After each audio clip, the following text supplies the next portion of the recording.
Hi, everyone. Welcome to this YouTube channel. My name is Levi Cosijn, and today I'm speaking with Anthony Lewis. Hi, Anthony. How are you? Good to see you again.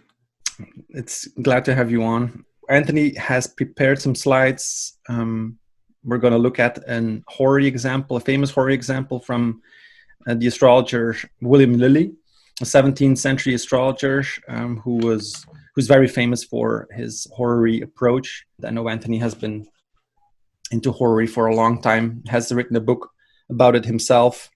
So I'm very curious about what example you chose to present. So maybe we can talk a little bit about what is horary astrology, and just give some general information. And as we go along with the example, questions will probably pop up. So just to frame it, what is horary? Horary comes from the word hora, meaning the hour.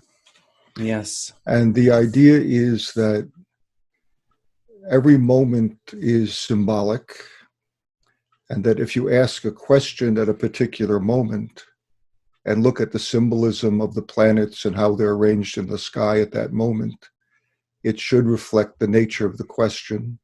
And theoretically, if you follow the flow of the planets in time, it should reflect the outcome. That's the theory. It probably developed, it goes back probably a couple thousand years to Hellenistic times. Mm-hmm.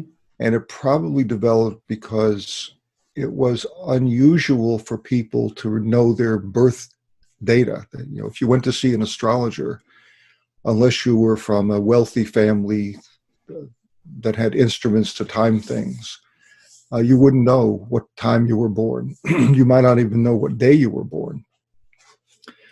So the astrologers, to answer questions, would have to rely on the moment the client came to see them and do a chart for that moment, or the moment that they asked a question and do a chart for that moment.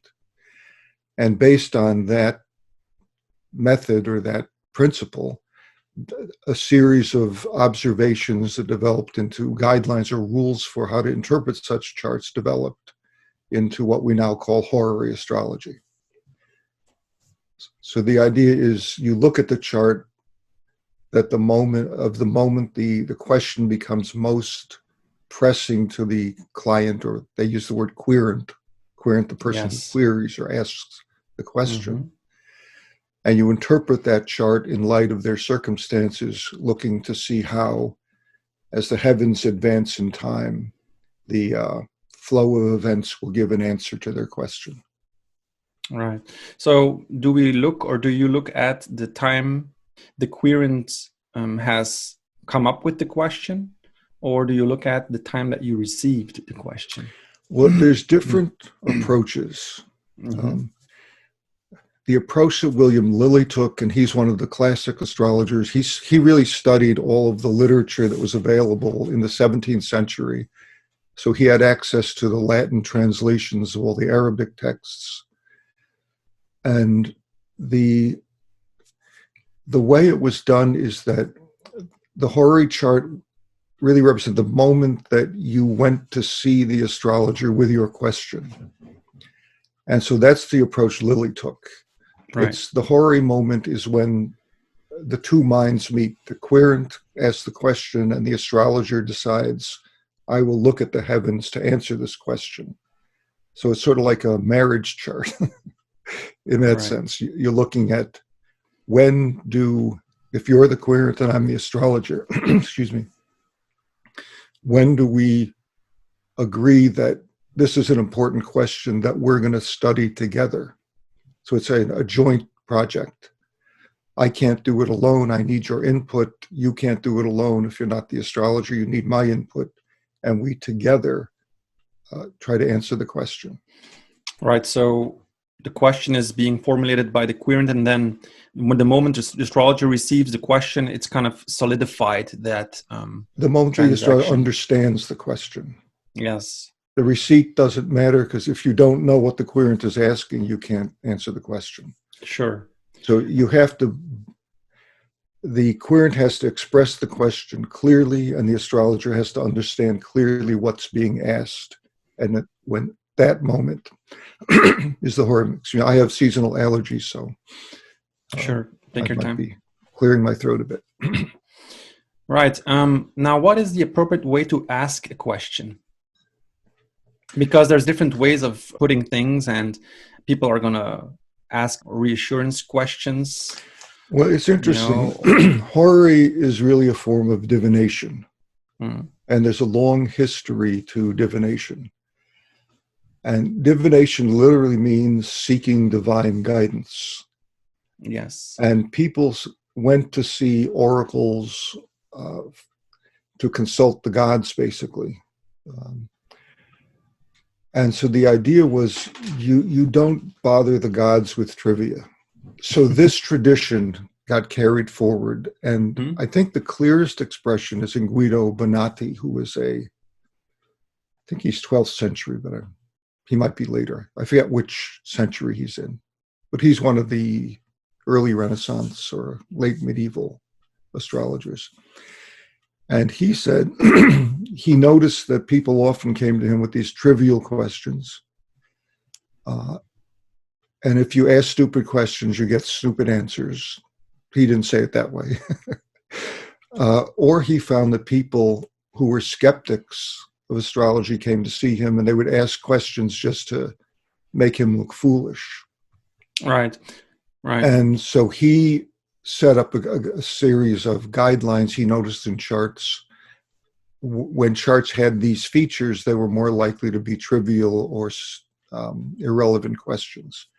But he makes very clear that this is kind of a sacred art, that you're asking the gods or God or whatever your religious view is, the universe, you're asking a higher power to intervene on your behalf. So you're not going to bother this higher power with something that's silly or trivial. And his rule was, you come to me with a question, he would say, well, how long have you been trying to solve this on your own?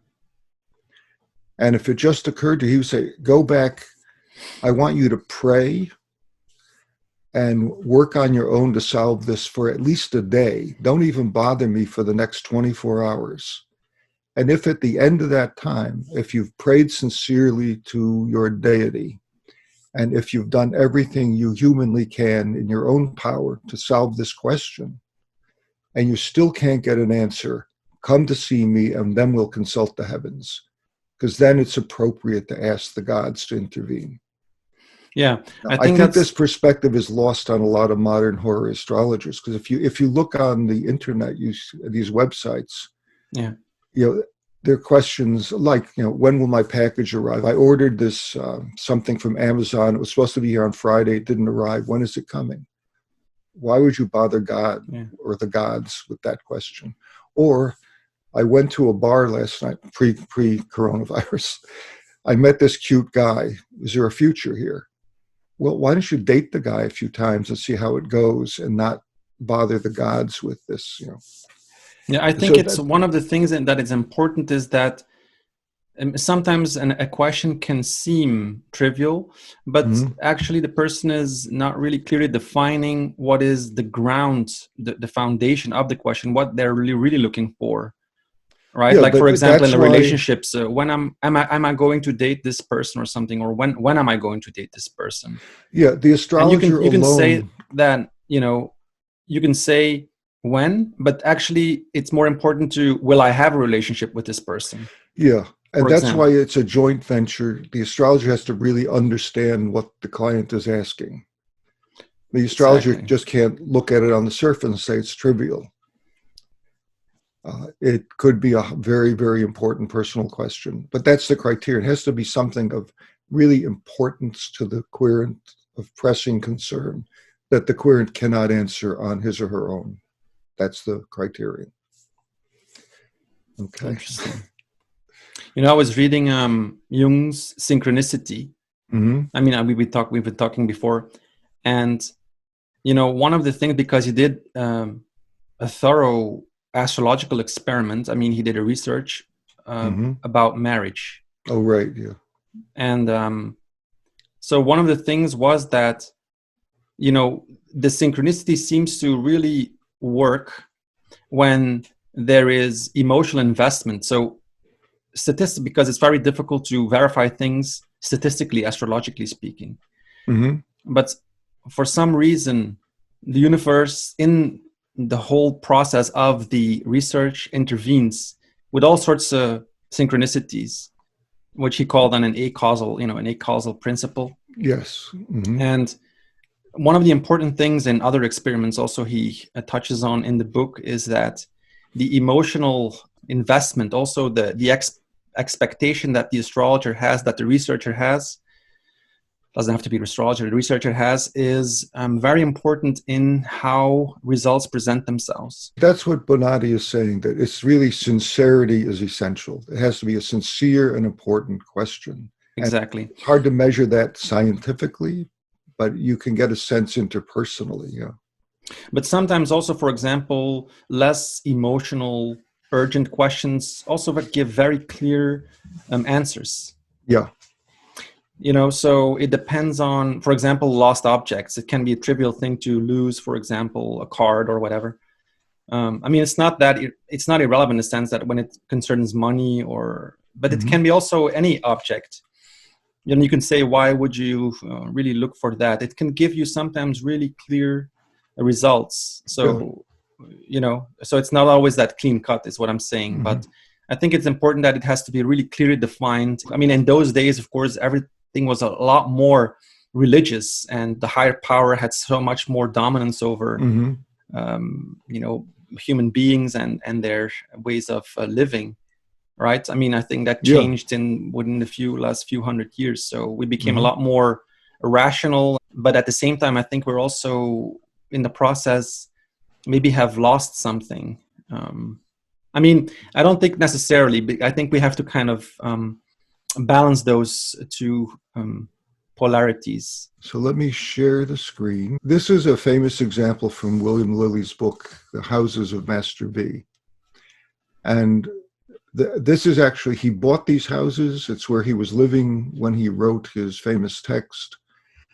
But he had seen them many years earlier and fell in love with them, really wanted to buy them. And the problem was he had invested his money and would not have access to enough money to buy the houses for at least 6 months. And he was afraid that somebody else would step in and buy them because they'd gone on sale. And so it was very important to him to know whether he could gather enough money, maybe through loans, to be able to buy these houses. Right. So it was an important question to him. I put up here, this is his birth chart. Whoops, let me go back.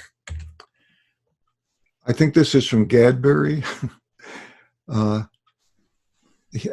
And I just made some, he used Regiomontanus houses, which were so I'm in, just so I'm clear, I'm in the tropical zodiac, which is what he used. And the house system he used, which was the house system of the 17th century, at least when Lilly was working, was the Regiomontanus system. Yes. Placidus was born during this period and came up with the Placidus system, which took over toward the end of the century. But at this time, it was Regiomontanus. Lilly has a Pisces ascendant. His natal sun is here in Taurus, about 20 of Taurus, in his second house. It's conjunct or very close to Venus, I think, yeah. And he has Saturn opposing his natal sun, which is interesting. From the 8th house. The reason I'm looking at his natal chart and these houses is the 2nd and the 8th have to do with money. All right. Money, income, money he might borrow. Other people's money is the 8th house. Venus rules his second cusp. Libra is intercepted in the 7th. For those who use whole signs, there are no interceptions, but in any of the quadrant systems, a sign can be intercepted in a house. Sure. And Saturn rules his 12th. And I made the final note, the Horary question he asked during a sun hour. So this is the birth chart, not the Horary chart. Yeah. It's useful to look at the birth chart if you have it when doing a horary, because it gives you a lot of information. Sure. Yeah, I But agree. especially the Lord of the Hour of the horary chart is the most significant. Now, he asked the question in 1634, so he's 32 years old, during the sun hour. And in horary, the hour ruler is really significant because it helps you decide how accurate this chart, the horary chart, will be in answering the question. Yes. So the sun becomes especially important in the horary chart. But let's look at what it means in his birth chart. Now, how do you determine this, Anthony, for people who don't know? Well, most software will do it, but it's a very old system, the planetary hour system. Each day of the week,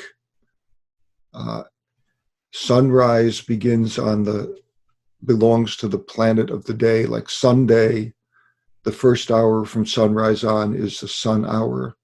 Monday, the first hour from sunrise is the moon hour. Tuesday, it's the Mars hour at sunrise. Wednesday is the Mercury hour at sunrise, and so on. And then you divide the day into day and night, and divide the daytime by 12 to get 12 daytime hours, the nighttime by 12 to get nighttime hours, and you just count in what's called the Chaldean order, which goes Saturn, Jupiter, Mars, Sun, Venus, Mercury, Moon, and repeat that, and that gives you the hour. But so here's his birth chart. His Sun and Venus are conjunct, yeah. He's asking during a sun hour. So from his birth chart, we know the sun is in his second house, so it may have something to do with money. That's on his mind. And the sun rules Leo, which is over here in the sixth, intercepted in the sixth. I'm not sure the significance of that. Okay. And the sun in his birth chart is opposite Saturn. So this may be a question having something to do with difficulty surrounding money or obtaining a loan or something. Right. Just from the birth chart. Okay. Let's move on to the actual question. Should I purchase the houses? He asked it March. OS is old style Gregorian, NS is new style. Julian, there's a 10-day difference. So he was working in the Gregorian calendar. If you use a modern computer, they'll often put the dates in the Julian. No, he's working in the Julian calendar, and modern dates are often put in the Gregorian calendar. So you need to add 10 days to what's in his book to know the modern equivalent. Okay. He asked it on a Monday, a moon day. The first hour of the day was the moon, belonged to the moon, during a sun hour. Okay. And he wanted to purchase the real estate he liked. He didn't have the money on hand. His money was all tied up for at least 6 months. So his urgency is, can I get this money together to buy these houses that I want or not? Because otherwise I won't get the houses. And he literally says, I had a desire to know if I should deal with the seller and procure the monies in a convenient time to pay for the purchase. Being desirous, I say, to purchase the said houses and fully resolved upon it, I took my own question. So here he is the astrologer and he's the querent both. So he's asking his own question and he's answering it. And this sometimes comes up in the literature. Can astrologers ask their own question? Yes. Well, clearly Lilly did. Yeah.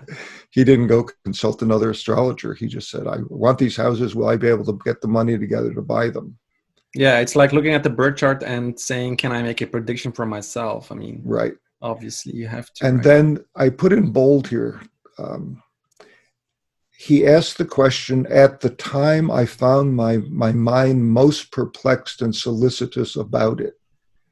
So sometimes people ask, how do you know the right time to ask the question? And Lilly's saying, when it really is on the top of your mind, you're really caught up with this question, you really want to have the answer, that's the moment. The time I'm most perplexed and solicitous about the matter. Okay.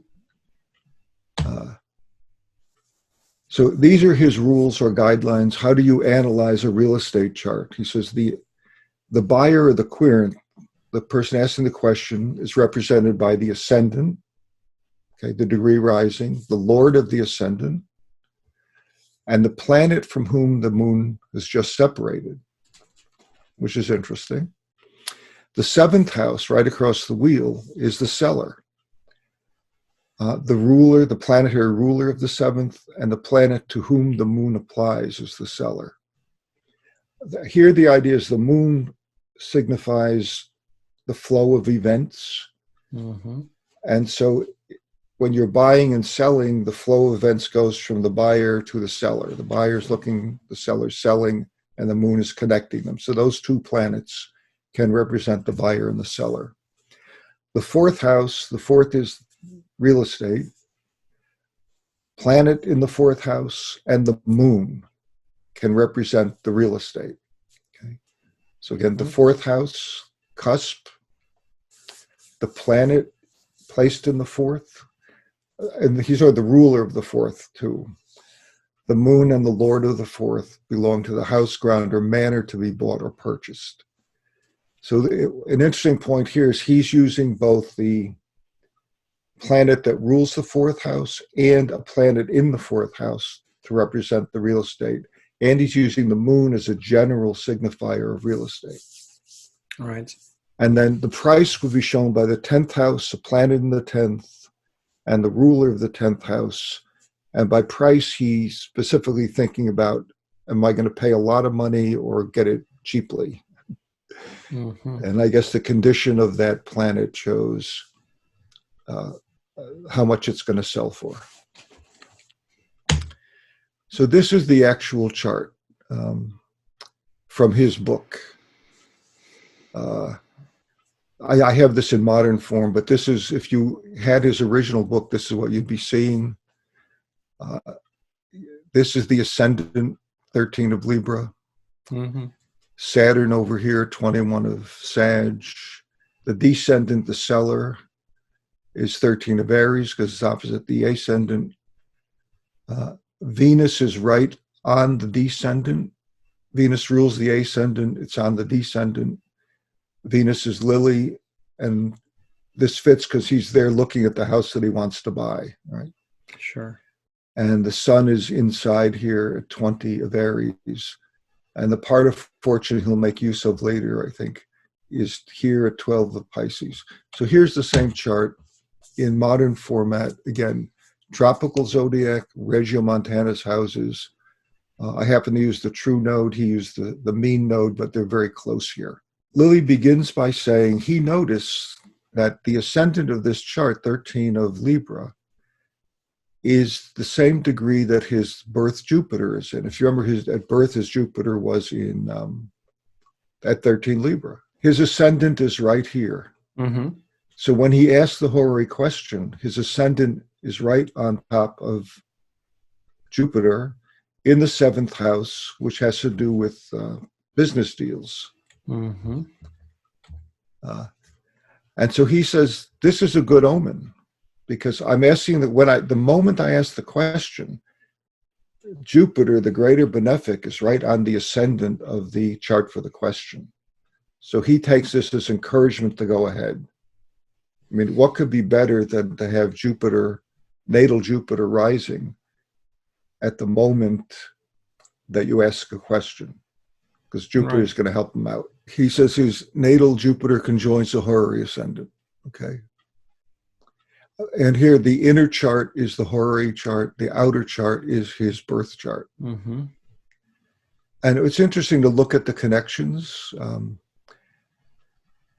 He asks it during the sun hour. His birth sun, natal sun, is in the 8th here. Right. There's other people's money.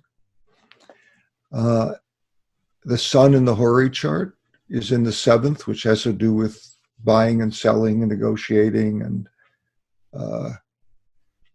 And the sun in the Horary rules the 11th, which is his hopes and wishes.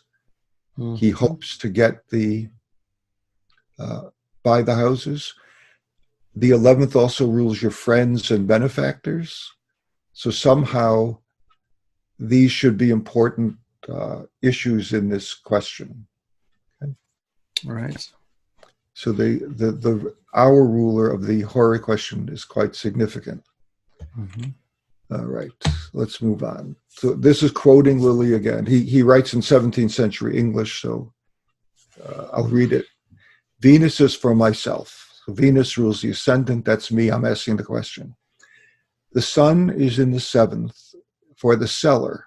Now, this is interesting because normally he takes the ruler of the house as the significator, which would be Mars. Mm-hmm. But he says, in this case, I'm going to take the sun. He does that for a couple reasons. One is the sun is exalted in Aries, and the seller is this kind of wealthy person who is kind of an exalted guy in his circle of acquaintances, has a lot of money, and is very demanding, isn't going to budge on the price. Mm-hmm. So basically he says, he doesn't say it explicitly, but reading between the lines, given the choice of Mars, which rules the seventh, and the sun, which occupies the seventh, the sun is more descriptive of the person selling the house. So I'm going to use the sun as the significator of the seller. Okay. Right. The other thing, he doesn't mention it, but the sun is also what's called the almutin of the seventh cusp, the planet with the most dignity at this in 13 Aries, if you look at a table of dignities. Yeah. But he picks the sun to represent the seller rather than Mars. Let me go back a second. Yeah. Where's Mars? Mars in the Horary is here. Not especially dignified. It's in Virgo, whereas the sun is exalted. Yeah. All right. The sun receives Venus in his exaltation, meaning that Venus in Aries is in the sign where the sun is exalted. Mm-hmm. So this is called a reception. The sun receives Venus in the exaltation of the sun. Venus is occupying, traveling through Aries, which is where the sun is exalted. Venus is near the cusp of the seventh. No other planet is in the seventh, which signified there was at present no other purchaser but myself. Mm-hmm. So he is saying that planets in the seventh, other than the ones that rule the seller, are the buyers. The buyers are looking, they're coming over to the seventh house to see what's for sale. He's the only person looking to buy something from the sun. He's Venus, the sun is selling the house. Yeah. So he's the only buyer. That's a good sign to him. The sun is exalted and angular. Being angular is highly significant. These are the most powerful planets in the chart. It prenoted or denoted that the seller was high in his demands, and so he was.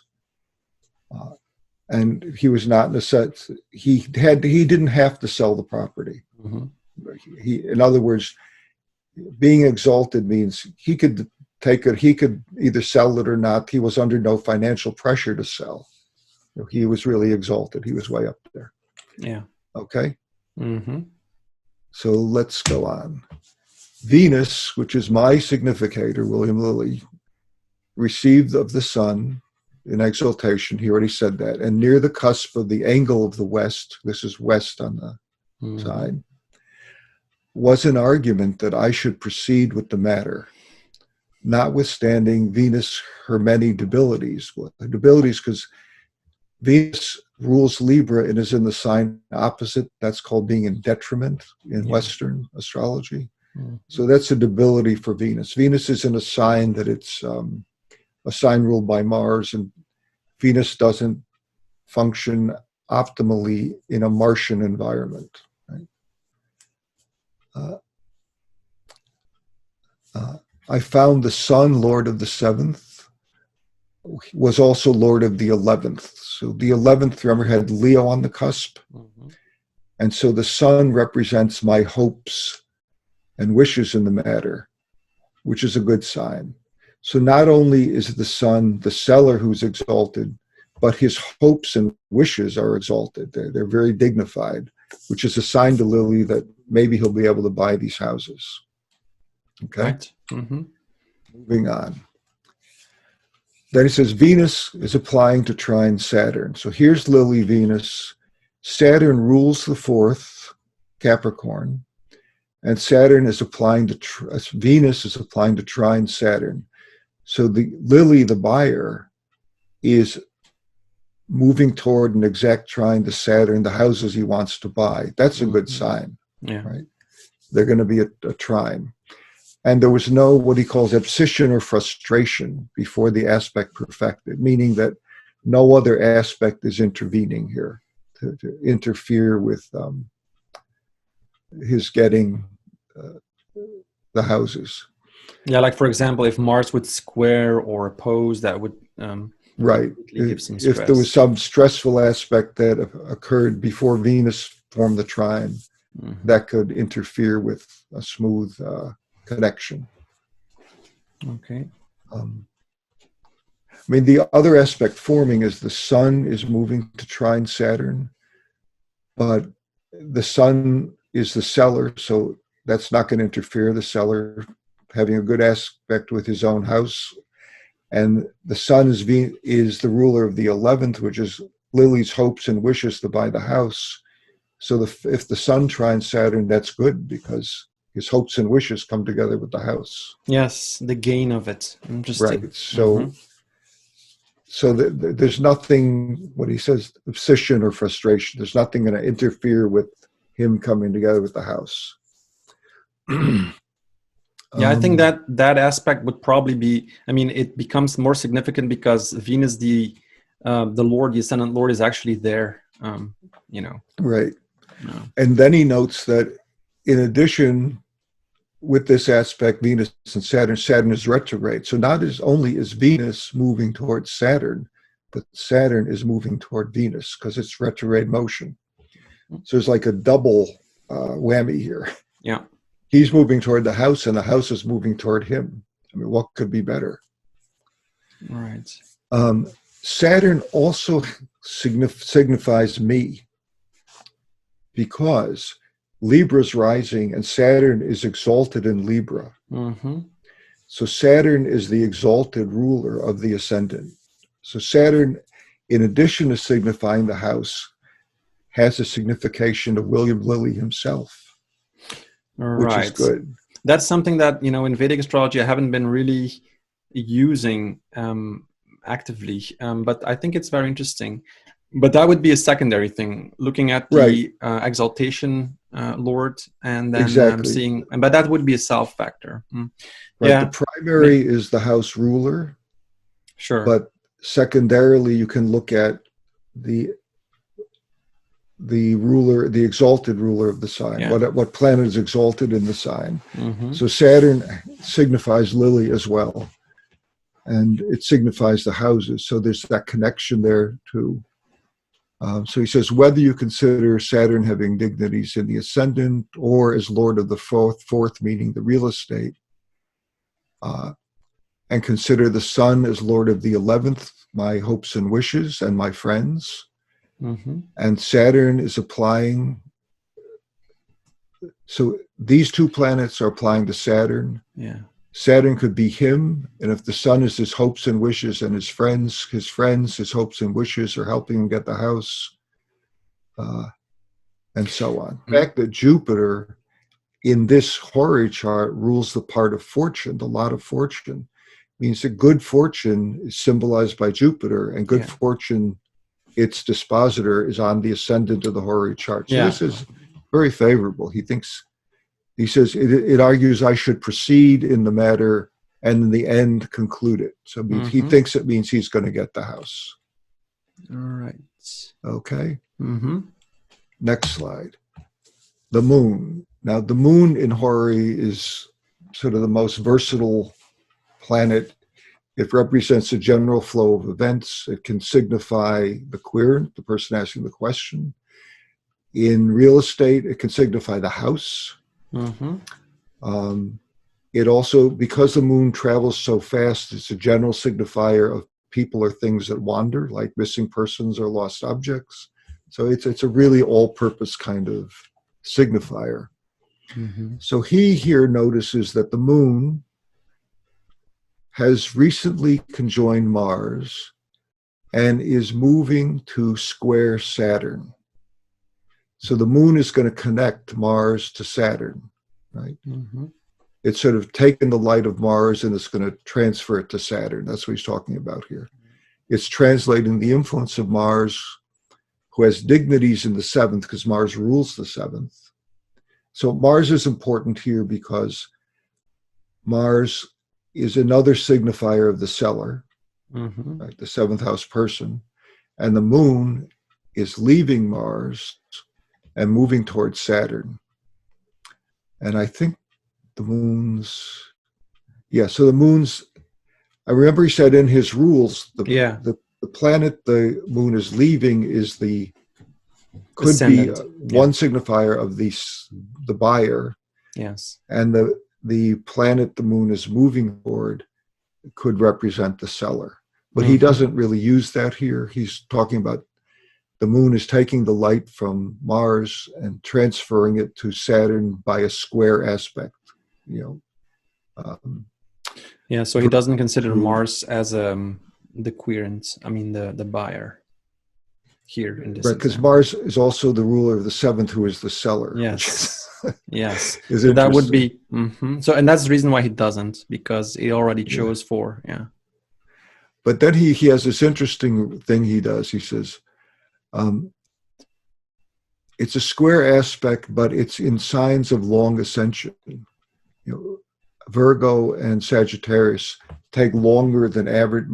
The average would be 2 hours to rise, but the signs, Virgo, actually Cancer through Sag, take more than 2 hours to rise. And so he's looking at ascensional times. And if you look at the ascensional times, even though it's a square, it sort of acts somewhat like a trine. That's his argument here. Because of the signs they're in take a long time to rise.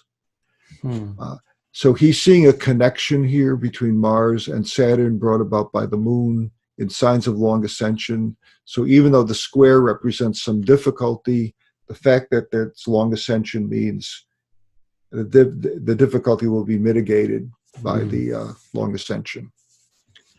And so he interprets that to mean it did much to facilitate the matter, but argued that I would do it with some leisure and slowly because of the square. So it's not going to be rapid. It's going to be drawn out. And the moon is afflicted.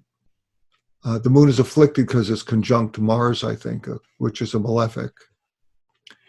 And Venus is unfortunate because it's in Aries opposite Libra.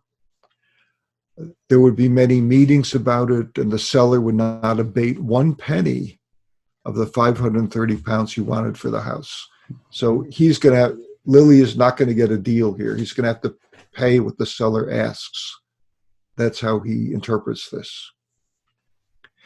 In addition, the moon is the price of the house, right? Because the moon rules the 10th. So he's saying, this guy's not going to budge. The moon is involved in bringing about the perfection of this square between Mars and Saturn. That's bad for me. I'm going to have to pay the asking price. I'm not going to get any deals here. Okay. This is just, Lilly used the Ptolemaic dignities. Many people use what are called the Dorothean or Egyptian dignities. Yes. So if we look here's the chart again. Moon, Venus, Mars, and Jupiter have no essential dignity in this chart. Right? Moon is not in any of its own dignities. Venus is not. Mars is not. Jupiter is not. And in addition, Venus and Jupiter are in the signs of their detriment, opposite the ones they rule. So here's Venus in Mars is opposite Libra. Jupiter where is Jupiter? Is in Gemini in this chart. Opposite, it's Sagittarius. Okay. And he paid attention to dignities because they have a lot to do with how things will play out favorably or not. Yes. So now he's talking about Jupiter, the sun. And now remember, the sun is the seller, but it's also his 11th house ruler, his hopes, wishes, benefactors, gains. He is near to a sextile of Jupiter. He interprets this to mean, here's the seller approaching Jupiter, that Jupiter may be another buyer who wants to buy the houses before he can get the money together to buy them. But he says he's not worried because Jupiter is cadent, meaning it's not, the weakest houses are the cadent ones. It's angular, succedent, cadent, angular, succedent, cadent. So Jupiter's in a kind of weak position, and it's in detriment. It's opposite Sag, which it rules. So he thinks this guy, whoever he is not going to be able to buy the house. That he may be interested, that the seller may approach him, but this guy's in no shape to get the money together to buy the house. Yeah, he's also in opposition to the house. Right, yeah. So Lilly thinks, I don't need to worry. Venus That's interesting. I'm sorry that I interrupt you. Oh, no, please. That's interrupt. interesting. The whole, the angular, then succeedent and cadent houses. It's that the cadent houses are the weakest. So in Horary, that would be an important thing. I mean, do you use that consistently if you look at whatever is happening between those? Well, it's an old principle that goes back to Hellenistic times, and the idea is the angular houses, and they use whole signs, are the most potent. So those planets are going to be the most active and visible in the world. You'll see the effects. The cadent houses are the most hidden, and so the weakest in the sense that whatever those planets do, it's less likely to be visible in your life. Right. Unless it pertains particularly to one of these houses in terms of your question.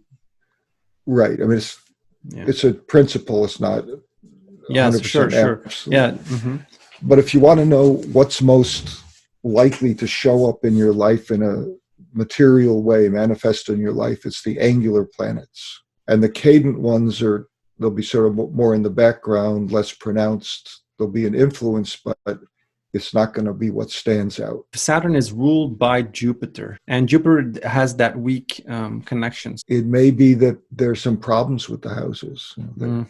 Their dispositor is Jupiter. Yes. And Jupiter's not in great state, so maybe once he buys it, there'll be things that need repair, or there'll be things that are run down that, or maybe he'll overpay. Maybe it's just the houses are not as good a bargain as he thinks they are, or something along those lines. So Venus is angular. Venus is him. He rules the ascendant. Yeah.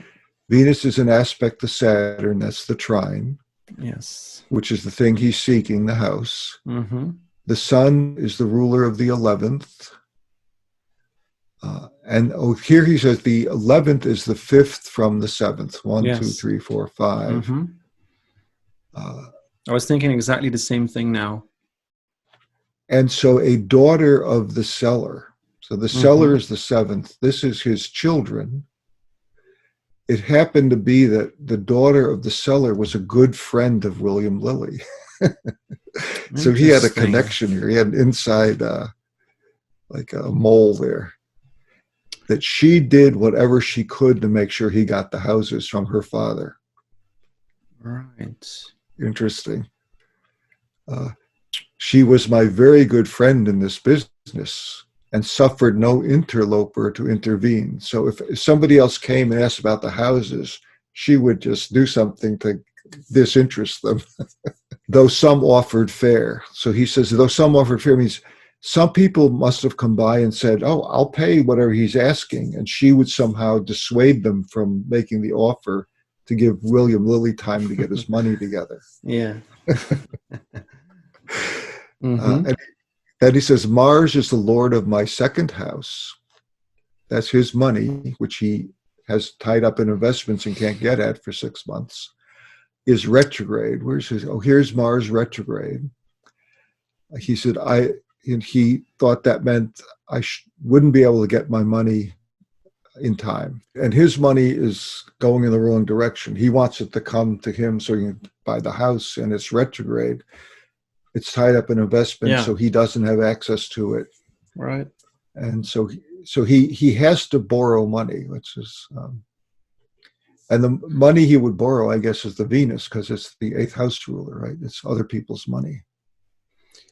Yes. His own money is tied up in investments. Okay. Jupiter, which rules the part of fortune, is sextile the sun, and it did not impede by being in detriment. So Jupiter is in detriment, and it's in sextile with Venus. It's a wide sextile. He calls it a Platic sextile. Lady of my ascendant. This is interesting. He said Jupiter will shortly enter its exaltation, giving me hope. So he says Jupiter here is at 25, and in 5 degrees it's going to be in Cancer where it's exalted. So even though things look bad here at the time of the question, as time progresses after the question, Jupiter is going to move into its exaltation and can be of help to him. Mm-hmm. So as he looks at the chart predictively, he's saying not just where is it now, but where is it going in the near future, and how will that affect matters? Mm-hmm. And he does that a lot in his charts. He looks at when planets are toward the end of signs, and they'll not in the too distant future be in the next sign, how will that affect the outcome? Sure. So he says, it gave me much hope, and I doubted not procuring the monies when Jupiter entered Cancer. And when Mars became direct. So he's thinking in his mind, when am I going to get money to buy this house? So 12 days after the question, Mars goes direct. Mm-hmm. And I don't know when Jupiter went into Cancer, but probably within weeks. Mars will go direct in 12 days, mm-hmm. and then Jupiter rules the part of fortune, so his fortune should improve when that happens. And he said 12 days later, after I asked the question, he got a friend to lend him £500. So that corresponded. That's interesting how this is timing here. The day Mars goes direct, mm-hmm. his friend says, I'll lend you the money. All right. Isn't that interesting? So here in the house of his friends, Mars turns direct, and Mars rules his second of income, and his friend gives him or lends him the money to buy the house. His mm-hmm. friends are also ruled by the sun. The sun is sextile to Jupiter. And so when Jupiter enters Cancer, it becomes exalted, and his friend's ability to help him financially gets boosted. Right.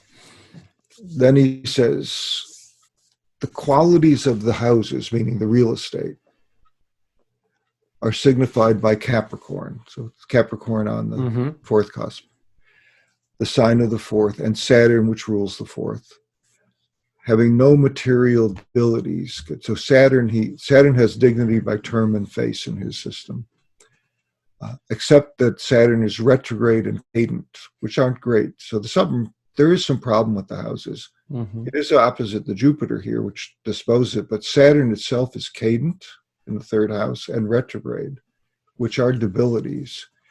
He says, well, the houses were really old, but strong and able to stand many years. So he kind of minimizes, if you buy an old house, there's always stuff that you have to fix. Mm-hmm. He kind of minimizes the problems with the houses. Right. There probably were more problems than he's admitting here. Mm-hmm. Then in terms of timing, he says, when Venus and the Sun, so here's Venus and the Sun in the 7th, came to a conjunction in Taurus. So he's looking again at transits. When they move up here and they conjoin in Taurus, mm-hmm. which was on April 25th, old style, new style was May 4th. Here's the transit. I calculated this in Solar Fire. So on this day, which was April 25th in his calendar, he bargained. So he made an offer. Mm-hmm. Now he used the chart as an electional chart. Okay. He said, when is a good time for me to make the offer? And he said, well, I'll wait till Venus, which is me, Mm-hmm. and the sun, which is the seller, Mm-hmm. come together in the sky. And that's going to be on April 25th. And it's going to occur in Taurus. Yes. Which happens to be where they are in his natal chart, interestingly. Mm-hmm. And it's in the 8th house of, the other person's money. Yeah. He makes the offer on this day. I think that's a propitious, a favorable moment to make the offer. And then on the 17th of May, so that's 3 weeks later, roughly, when Venus and the moon conjoin by transit. So here's Venus. Venus is now somewhere up in Taurus, and the moon has come around and has conjoined Venus. It's now the 17th of May.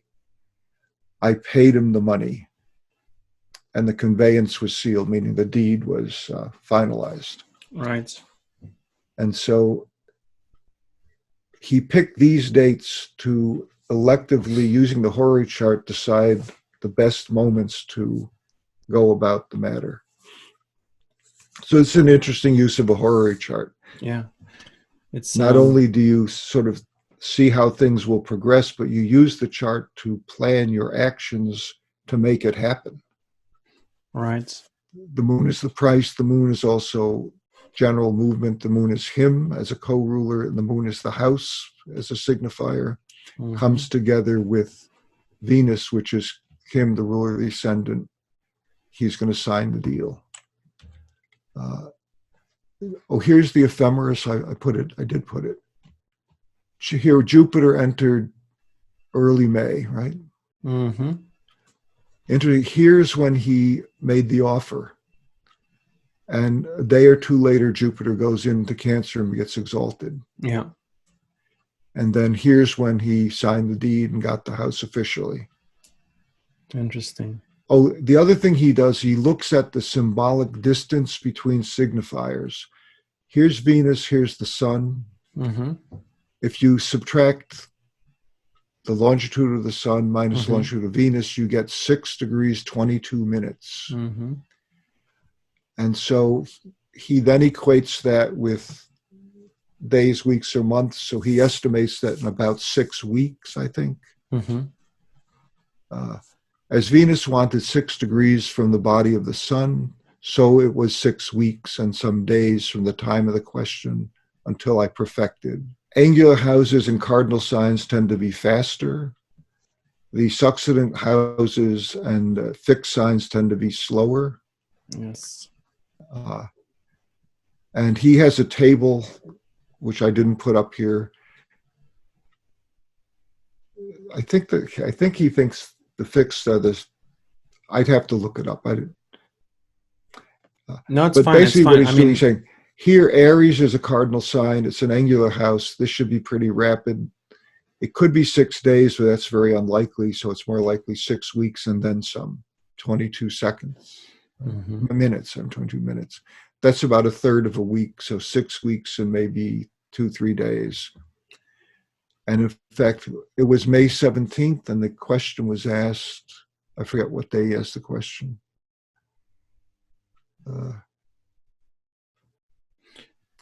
Let's see.